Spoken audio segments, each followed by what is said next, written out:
Welcome to Zoya Farouk channel. Story: The Midnight Train. It was a cold winter night in the quiet town of Elmsbury. The streets lay silent under a blanket of snow, and the lamps flickered like fireflies, struggling against the wind. At the edge of the town stood a small, forgotten railway station, Elm Hollow. Trains had stopped coming there long ago, or so everyone thought. Lena was a young writer visiting her grandmother for the holidays. She loved the town's charm, its stories, and especially the legends. One such tale always fascinated her, the tale of the midnight train. According to the locals, once every 10 years, a train would stop at Elm Hollow station exactly at midnight. It wasn't a normal train. It never made a sound. No whistle, no chugging wheels. Just silence and mystery. And the passengers? Well, no one had ever seen them. But those who boarded it never returned. Ghost stories, Lena's grandmother would say with a chuckle. Made to scare children and entertain the bored.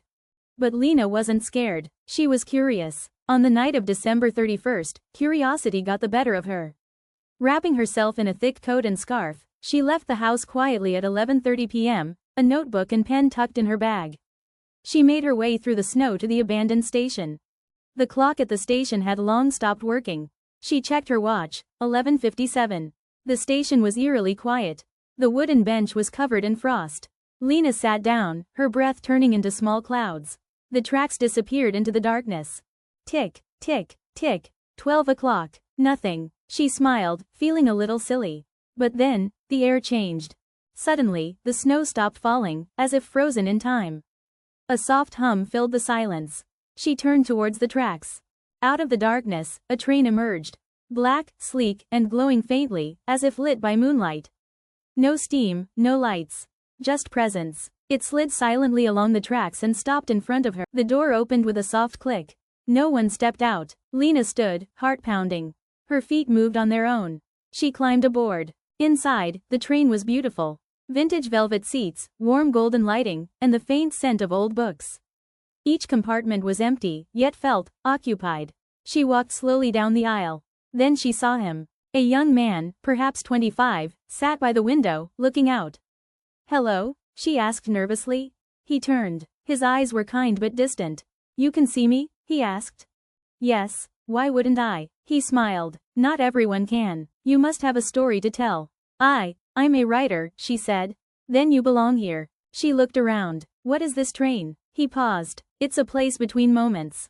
Between past and future. Between memories and reality." Lena frowned. "That doesn't make sense." He stood. "Come, let me show you." He led her to another compartment. Inside, she saw a girl reading a book. It was her, younger, perhaps 10 years old, sitting in her childhood bedroom. Then another compartment, her teenage self crying after a heartbreak. Another, her typing her first story at university. "This train carries memories," he said. "Every passenger is on a journey through their past, trying to make peace with it." Lena turned to him. "Are you real?" "I was. Once," he said softly. "Now, I guide souls like you." "Souls? Am I dead?" she asked, panic rising. He shook his head. "No, but your heart has been lost in the past. This train came for you because you needed to remember who you are." She looked down at her hands. Everything felt real, too real. "I don't understand," she whispered. "You will," he said gently. "But you must choose. Stay and forget the world, or leave and live your story." Lena stood silently. The warmth of the train was comforting. But something in her stirred, a longing. A need to return, to write, to live. "I choose to leave," he nodded. "Then remember this. Not all stories are written with words. Some are lived. Go write yours." The train began to fade. Light burst around her. And then, darkness. Lena woke up in her bed, gasping. The morning light poured through the window. Her notebook was beside her. She opened it. A single line was written in her handwriting. "Not all stories are written with words." She smiled. And that's how her greatest novel began, The Midnight Train. The end. Thanks for watching.